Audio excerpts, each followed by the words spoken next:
नमस्कार, citizen channel में आपका स्वागत है। मैं हूं चंदू सोयतिया और मेरे साथ में है परिमल खाबिया। नमस्कार। बात चल रही थी बगावतों की। अभी कई जगह की बगावत बाकी है।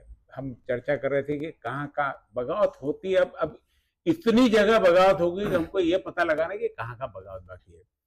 परिमल और मैं चर्चा करेंगे कि कहाँ बगावत नहीं हो सकती, कहाँ और संभावना है। हम अभी फिलहाल अमरावती की बात करेंगे। 8 विधानसभा अमरावती जिले में आती है। लोकसभा की 6 विधानसभा और 2 वर्धा।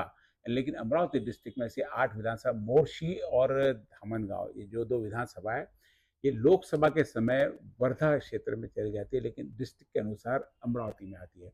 तो ऐसी 8 विधानसभा यानी 8 विधायक अमरावती जिले से सदन में जाते हैं। सबकी जिम्मेदारी होती है कि पूरे जिले का विकास करना है, लेकिन कई जगह ऐसा होता है खुद के क्षेत्र का भी विकास नहीं होता, तो जिले की बात तो बहुत दूर है। और अभी तो दौर है बगावतों का। पूरे महाराष्ट्र में, अमरावती सहित पूरे महाराष्ट्र में बगावत ही बगावत है। हमने देखा कि कई जगह जिसको टिकट नहीं मिलती वो बगावत करता है। यहाँ तो जिसने टिकट मिली वो लोग भी बगावत कर रहे हैं और यहाँ पे पार्टियां भी बगावत पे उतार हुए हैं।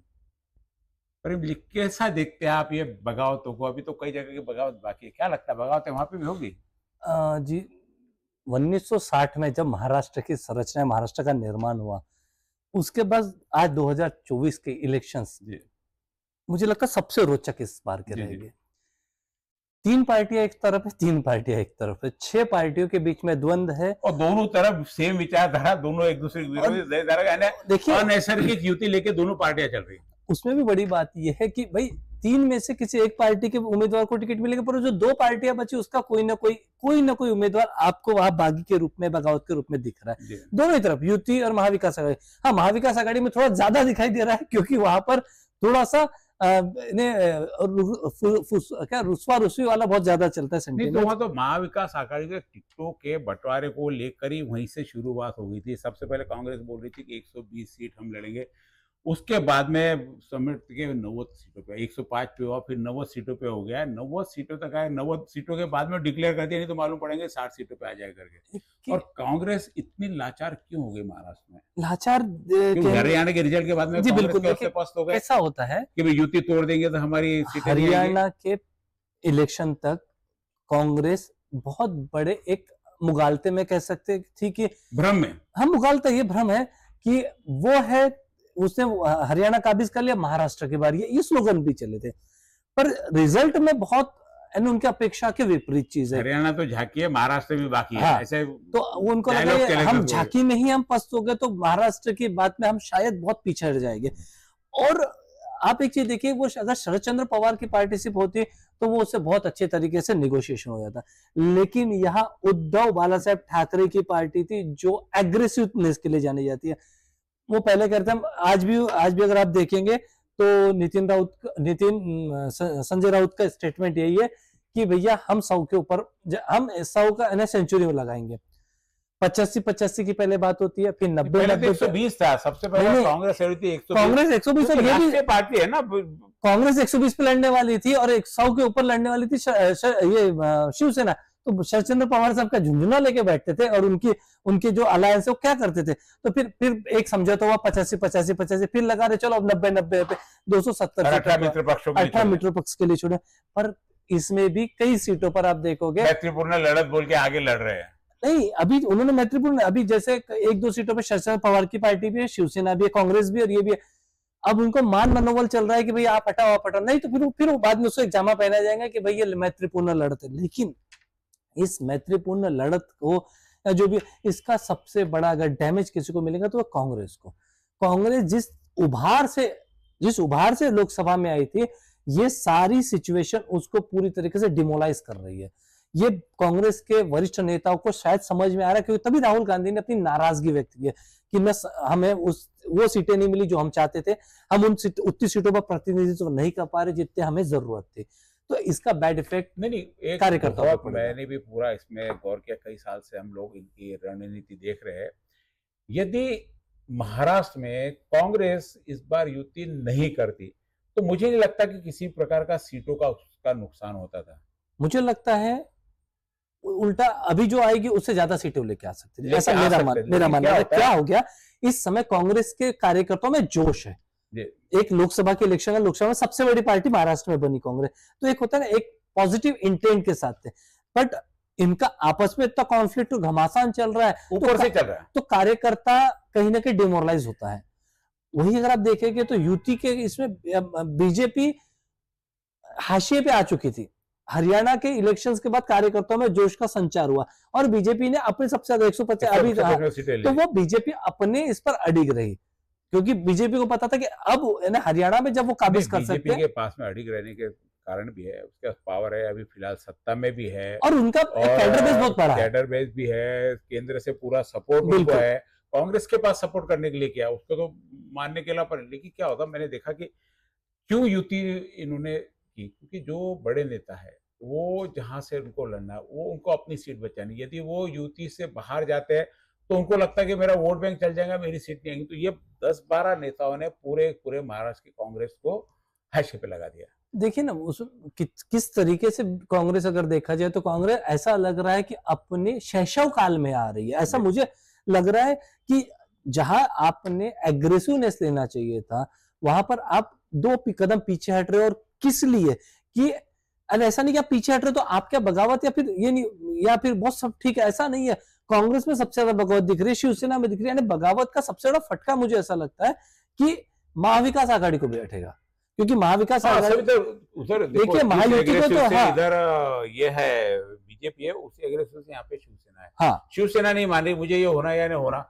कई जगह उन्होंने उम्मीदवार अपने घोषित कर दिए बिना कंसल्ट लिए। हाँ, बीच में सुना था कि महाराष्ट्र में, यदि जो हम पिछली बार चर्चा कर रहे थे कि इन्होंने सीटें डिक्लेयर क्यों नहीं की, कांग्रेस सबसे लेट में सीटें कांग्रेस की डिक्लेयर हुई, तो कांग्रेस को अपनी लिस्ट अप्रूव शरद पवार से और उद्धव ठाकरे से करानी थी।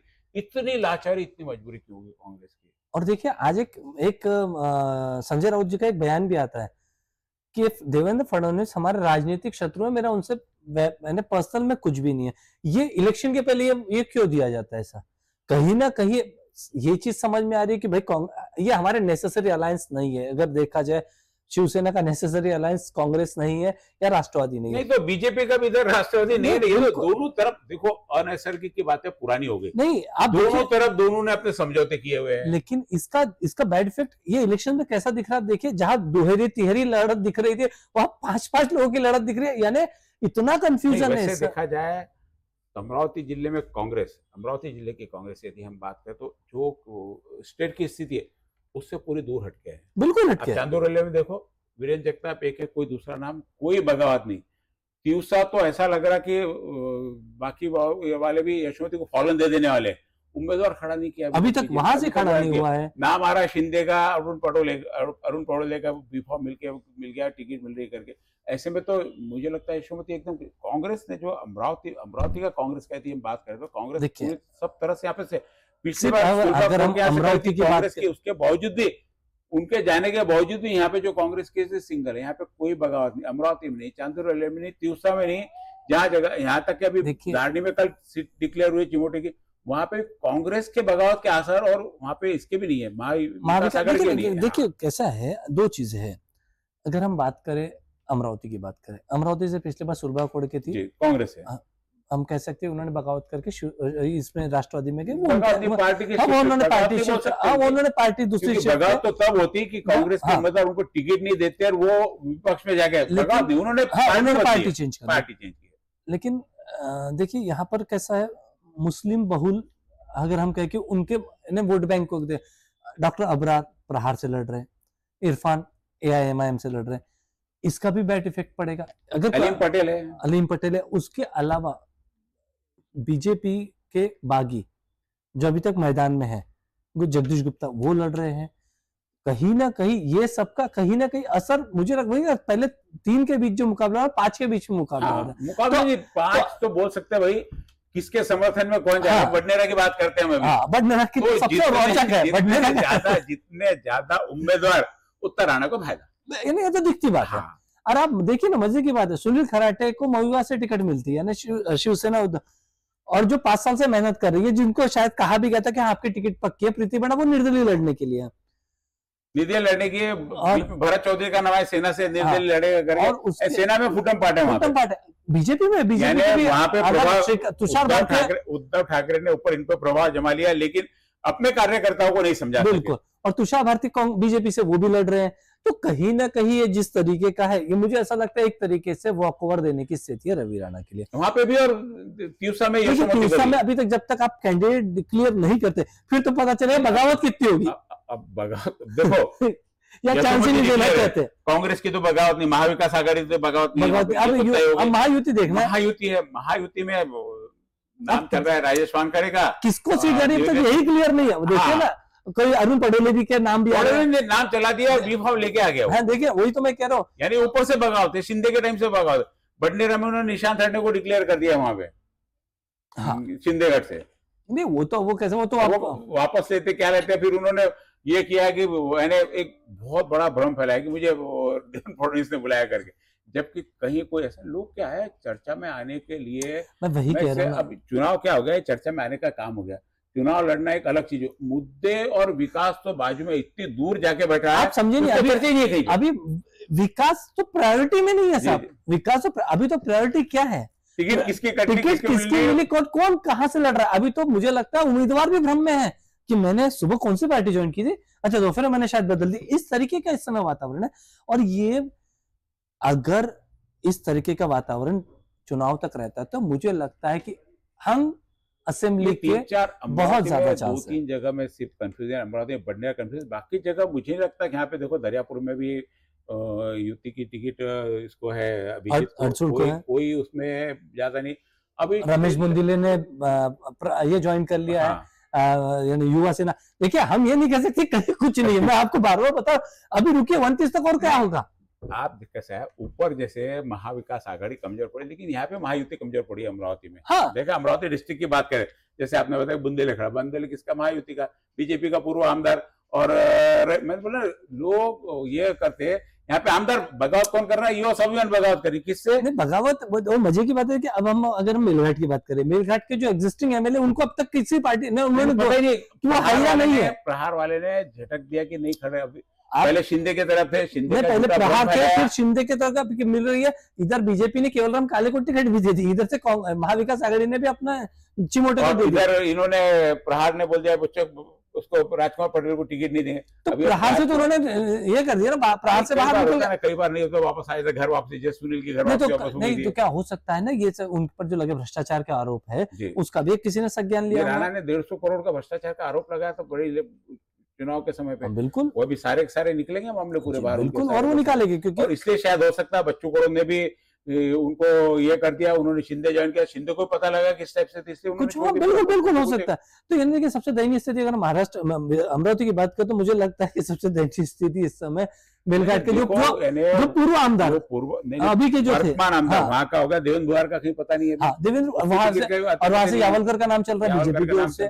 तो ये देखिए जो एग्जिस्टिंग एमएलए कई के खिलाफ रोष है, हालांकि पहले युति होने के पहले ये हुआ था कि जिसके जो एमएलए वो वही टिकट वैसी रहेंगी। तो यहाँ पे अजीत दादा को 2 टिकट मिलने वाली थी, बच्चू कडू को 2 टिकट, बच्चू कडू ने युति छोड़ दी तो वो सीट बीजेपी के कोटे में चलेगी। दोनों जगह बीजेपी ने अपनी सीटें डाल दी। लेकिन कैसा होता है ना, कई बार आपने जब जो वादा किया वो उस समय तक वो चीज अस्तित्व में रहती है नहीं रहती वो देखी जाती है कि अगर आपका कमजोर पड़ गया। देवेंद्र भुयार को लेकर ऐसा चलेगा, उसके खिलाफ बहुत बड़ी एंटी इनकम्बेंसी है क्योंकि उसने उस तरीके से कार्य नहीं किया, एक उनके खिलाफ चल रहा है। तो देखिए कोई भी पार्टी जीतने के लिए लड़ रही है, अगर आप लंगड़े घोड़े पे दाव लगाना कोई भी नहीं चाहेगा। और मुझे ऐसा लगता है कि लेकिन नहीं दौड़ रहा तो लोग लंगड़ा घोड़े ऐसे कई चीजें आएंगे 3 दिन में। नहीं देखिए जहाँ नहीं दौड़ रहे वहां लंगड़े घोड़े दौड़ देंगे लोग। अब आप देखिए ना, आप इसका उदाहरण आपके सामने, प्रहार सब जगह भी बैठा है, जिसको टिकट नहीं मिलती उसको देने को तो चर्चा चल रही विक्रम ठाकरे की प्रहार के मोर्चे रोड से, चर्चा चल रही देवेंद्र भुयार की प्रहार से। आप ये प्रहार यानी कम से कम अपना सीटें लाए नहीं लाए, वोट बैंक जरूर बना लेगा। हाँ तो ये वो उनको अपने वो देखिए वो, जबकि बच्चू कडू के खुद के गृह में सेंध लगी हुई है। और वही कह रहा हूँ इस समय तो बच्चू कडू के लिए महाराष्ट्र में बच्चू कडू घूमने गया, वहीं खुद के क्षेत्र में पूरे के बहुत इस बार सबसे ज्यादा दिक्कत। उसके बाद में बबलू देशमुख बहुत बड़ी इस बार उनके लिए सिरदर्द साबित होगा। और उसके अलावा भी आप समझ लीजिए बच्चों के खिलाफ भी सेंटिमेंट्स है, बच्चों के खिलाफ भी नहीं। और उसके खिलाफ देखिए क्या होता है, हम अगर भी अचलपुर और मेलघाट की, अचलपुर और परतवाड़ा की बात करें तो इस समय हिंदू मुस्लिम का बहुत चला है, चाहे नीतीश रानी की सभा, उसके पहले वो चीजों को लेकर इनकी चुप्पी, इनकी उस पर किसी भी तरह का भाष्य न करना भी नहीं कहीं देखो, ना अपन कहीं अपन जाता अपन है। हम बोल सकते हैं कि हिंदुत्ववाद परतवाड़ा में बहुत चल रहा है, यानी पिछली बार भी नवनीत राणा के खिलाफ बच्चों को काम किया, तो हो सकता है कि वहाँ हिंदुत्ववाद इनको अड़ा है। लेकिन इधर भी देखो ना, आप प्रवीण तायडे के खिलाफ में गडरेल भी लड़ रहे हैं, गडरेल तो लड़ मैं रहा भी है कह रहा हूँ और इसका सबसे सचिन बड़ा रसे तो भी लड़ रहा है। इसके लिए सबसे ज्यादा बराबर है। फायदा होगा बबलू देशमुख को, आप समझ लीजिए ये बबलू के लिए गोल्डन अपॉर्चुनिटी है अब इस बबलू ने समय। उतना उस ढंग से उसको अब वो पूरा देखिए, वो पूरा तो लेना कांग्रेस चाहा था कई बार। या हम तो कांग्रेस के कांग्रेस अलावा के जैसे कैसे था, महाविकास आघाड़ी के नहीं नहीं, उनके कांग्रेस सदस्य का कितना मदद कांग्रेस करते। का आप देखिए, हरियाणा के चुनाव के पहले क्या था कि कांग्रेस इतने भ्रम में थे और इतने एटीट्यूड में थे कि हम तो चुन के आ गए पूरे पूरे। जी वही मैं कह रहा हूँ ना, वो कांग्रेसियों के भी सारे वो हाल है, कई बार लगता है कि हम चुन के आ गए, वो अपने को लगता है काम ही नहीं करते फिर। वही है ना कि अब क्या होता है ना, जैसे लोकसभा के इलेक्शन में बीजेपी ने सोच लिया था कि हम तो बहुत विचारे और जो सब कार्यकर्ताओं ने वो लेते, बस वही हाल हो गया था। मुझे ऐसा लगता है वही हाल, और इस समय एक्चुअली में कंफ्यूज में है कांग्रेस। मैं बार बार करो कि कांग्रेस में बहुत बड़ा कंफ्यूजन नहीं, दिखाई देता कांग्रेस है। कंफ्यूज में नहीं है, उसको इतना बड़ा दबाव इस ढंग से उसको प्रस्तुत कर दिया कि कहीं उनको बोलने की तो वही उसको आजादी नहीं रहेगी, कंफ्यूज बोलने कर की दिया कि आजादी नहीं रहेगी आप कांग्रेस आपने को। हरियाणा नहीं हारे, दो लोग, हाँ आप पूरा हरियाणा, इंडिया, आपने इंडिया हार गए। हाँ तो ये जो इस तरीके नहीं, की मॉरल हार गए, हरियाणा, कॉन्फिडेंस हार गए तो पूरा पूरा। ये उन पर लादा गया, क्योंकि देखिए जिस दिन हरियाणा के इलेक्शंस थे 11 साढ़े 11 बजे शिवसेना उद्धव ठाकरे की एक महिला राज्यसभा सांसद एक वक्तव्य देती है कि जहां 1-1 में आती है कांग्रेस और बीजेपी के सामने वो पस्त हो जाती है। कहीं ना कहीं मोरल आपके आपके साथ ही आपका डाउन कर रहे हैं, और वो अपना वर्चस्व बनाए, क्योंकि उन्हें पता था महाराष्ट्र में इलेक्शन लड़ना है, हमें हमारी जी स्थिति जी। मजबूत करनी है। तो मुझे लगता है, और ये इस बार ऐसा मेरा मानना है कि गलती की है कांग्रेस ने। कांग्रेस ने इतनी गलती कर ली कि हमें अपने बल पे लड़ लेते तो शायद मुझे लगता है कि जी जी, कांग्रेस नहीं नहीं, बहुत कांग्रेस बेहतर। कांग्रेस 75 से 100 सीटें जरूर, ये चल रही थी चर्चा हमारी महाराष्ट्र के साथ में, अमरावती में महाविकास आघाड़ी बहुत सुरक्षित है, एक दो जगह छोड़ दिए तो कांग्रेस की सीटें जहाँ पे है वहाँ पूरी तरह सुरक्षित है। कांग्रेस के साथ में महाविकास आघाड़ी की अमरावती जिले में कहीं भी बगावत नहीं, आप देखते रहिए, क्योंकि लगातार इतना ज्यादा आनंद, बहुत बड़ा इंटरटेनमेंट होने वाला है अमरावती के साथ में। पूरे महाराष्ट्र में कौन किधर से खड़ रहा है, बी फॉर्म जाते जाते जाते जाते कई बार हो सकता है कि सीटें बदले। अभी मालूम पड़ा, कल तक बीजेपी के साथ में थे, आज कांग्रेस के साथ जी में। बोलने का मतलब कि महाविकास और महायुति की बात कर रहा हूँ, नाम सामने बीजेपी और कांग्रेस ही आएगा, क्योंकि दोनों सहयोगी पार्टियां हैं। यहाँ तो सहयोगी पार्टी भी कांग्रेस के ऊपर हावी हो गई, महाविकास आघाड़ी में। वही मुख्य धारा में जहाँ बीजेपी है, बीजेपी ने अपने साथ वालों को, जबकि 40-40 आमदार दोनों लेके गए थे, यहाँ तो पीछे कुछ बचा भी ना, शिवसेना के पास बचा ना राष्ट्रवादी के पास, उसके बावजूद हावी हो गए। कांग्रेस पे किस प्रकार का दबाव बनाया कि कांग्रेस पस्त है इनके सामने। बातें सुनो, आखिर कांग्रेस की क्या मजबूरी है। कांग्रेस के, जहां तक हमारा आकलन है, कांग्रेस के जो वरिष्ठ कद्दावर नेता जिनको होते हैं, अपनी सीट सुरक्षित करने के लिए उनको महायुति की जरूरत है। उसके लिए उन्होंने अपने कार्यकर्ताओं को, सारे कार्यकर्ताओं का पूरा पूरा उपयोग करके उनको मझधार में छोड़ दिया, क्योंकि 90 सीटें यानी 288 जहां कांग्रेस सीटें कभी लड़ा करती थी, आज 90 सीटों पे आना, तो जो कार्य करता है वो आखिर कहाँ तक जाता है। हम अमरावती की बात करें, अमरावती में कांग्रेस बहुत हावी है, 4 जगह कांग्रेस के उम्मीदवार खड़े हैं, और पहले भी कांग्रेस यहाँ पे थी, कांग्रेस का गढ़ सरीका कहलाता है। अमरावती में लगातार कांग्रेस के सुनील देशमुख एक बार बीजेपी में गए थे, तो उस साल का बीजेपी का वो ये रहा था। तो इस प्रकार अमरावती में कांग्रेस की स्थिति हमको मजबूत दिखती है। लेकिन प्रदेश में जहां महाविकास आघाड़ी सरकार बनाने की बातें कर रही थी, आज सब आपस में भी पूर्व में इतने लड़ रहे, तो पता नहीं सीटें आने के बाद में इनकी युति टिक पाएगी या नहीं टिक पाएगी, या वापस नैसर्गिक युतियों की तरफ सब लोग कन्वर्ट हो जाएंगे, या फिर वापस यदि किसी की सरकार नहीं बनी तो क्या हमको वापस 2-4 महीने में चुनाव लेने पड़ सकते। ये भी कई जगह बातें की जा रही कि एक मत से कोई भी सरकार आने के अभी आसार नहीं दिख रहे। सरकार महा विकास आघाड़ी महायुति आ भी गई तो आगे क्या होगा यह अभी बिल्कुल, क्योंकि बहुत मात्र कम समय बचा है चुनाव के परिणाम में, और सरकार बनाने में 2 दिन के अंदर सरकार नहीं बनाती तो तत्काल राष्ट्रपति शासन लगने की संभावना है, जिसके चलते पिछले बार भी हमने देखा कि राष्ट्रपति शासन लग गया था, और सुबह 4 बजे सरकार बनाने के चक्कर में राष्ट्रपति शासन खुला था, और बाद में जो महाराष्ट्र में हुआ वो सबने देखा है। उसके बाद में महाराष्ट्र में लगातार राजनीतिक हादसे होते गए, उसी हादसों के शिकार में हम देख रहे हैं कि यहाँ 5-5 उम्मीदवार है, और हम जैसे लोग जो भी मीडिया के हैं, बिल्कुल हम आनंद महसूस करें या कहें कि दुर्भाग्य महाराष्ट्र का, कि बहुत आसान किसी के लिए नहीं है जीत पाना, चाहे कितना भी आज लगता है बच्चों को पूरे महाराष्ट्र में घूम रहे। लेकिन जहाँ तक कि अचलपुर की उनकी सीट तक धोखे में आ गई, जो चर्चा में अभी लग रहा है आगे। और 5 तारीख के बाद में बहुत ज्यादा स्थिति क्लियर होगी। 5 तारीख तक जितने भी लोगों ने अभी पूर्व आकलन किए होंगे, सबके सब खराब होने वाले आकलन, सबके आकलन बदलेंगे। क्योंकि ये आकलन किसी के पास नहीं था कि किसको कितनी सीट मिलेंगी, किसको कितनी सीट मिलेंगी, कौन कहां से खड़ा रहेगा। सीट मिल गई, वहां से अभी दरिया मेलघाट से चिमोटे को डिक्लेयर कर दिया कांग्रेस ने। कांग्रेस के पास उम्मीदवार थे, वो सेना मांग रही, सेना ने अपना दरियापुर में उम्मीदवार घोषित कर दिया, जबकि कांग्रेस की वहां दावेदारी थी।